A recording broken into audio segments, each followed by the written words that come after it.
80 सीटों को जीतने का दावा करने वाली बीजेपी आज इस हालात में क्यों पहुंच गई है कि अब ये सवाल उठने लगे हैं कि आखिर बीजेपी से ऐसी क्या भूल हो गई जिसकी सजा उसे जनता ने दी है। आखिर जनता ने इस बार यूपी में मोदी को अपना आशीर्वाद क्यों नहीं दिया, ये बड़ा सवाल बना हुआ है। देखिए रिपोर्ट।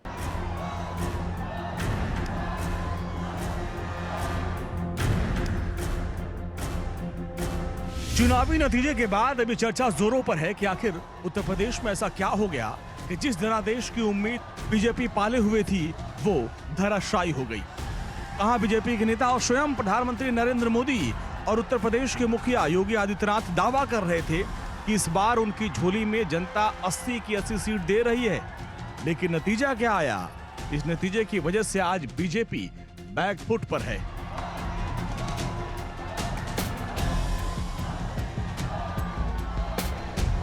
अब सवाल यह उठता है कि आखिर बीजेपी की ऐसी स्थिति क्यों हुई। जब इसका गहराई से विश्लेषण किया गया तो ये बात सामने आई।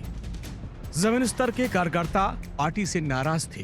टिकट बंटवारे में प्रत्याशियों का चयन सही तरीके से नहीं किया गया। टिकट बंटवारे में जाति समीकरण को नजरअंदाज किया गया। भ्रष्टाचारी छवि के लोगों को न सिर्फ पार्टी में तवज्जो दी गई बल्कि उन्हें पार्टी में सरकार में पद भी दिए गए, जिसको लेकर आम जनता में संदेश गया कि भ्रष्टाचार को लेकर सभी पार्टियों का विचार एक जैसा है। आरक्षण के मामले को बीजेपी सही तरीके से हैंडल नहीं कर पाई, जिसका खामियाजा यूपी में भुगतने को मिला। बीजेपी की आरक्षण को लेकर दोहरी मानसिकता है। दिल्ली के मुख्यमंत्री अरविंद केजरीवाल का योगी पर दिया गया वो बयान जिसमें उन्होंने कहा था कि सरकार बनते ही योगी को सीएम पद से हटा दिया जाएगा, विपक्ष के लिए ये बड़ा हथियार बना।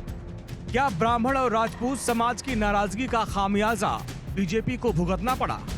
क्या ये नैरेटिव कि नरेंद्र मोदी को तीसरी बार पीएम बनाना है, ये यूपी में काम नहीं कर पाया?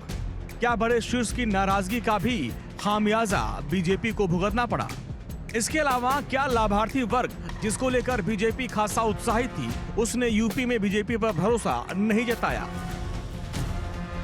इन सभी कारणों पर गहन मंथन और विचार करने की जरूरत है, और अगर ये सारे फैक्टर प्रभावशाली थे तो बीजेपी को अब नए सिरे से अपनी रणनीति और राजनीति की दशा और दिशा बनानी होगी।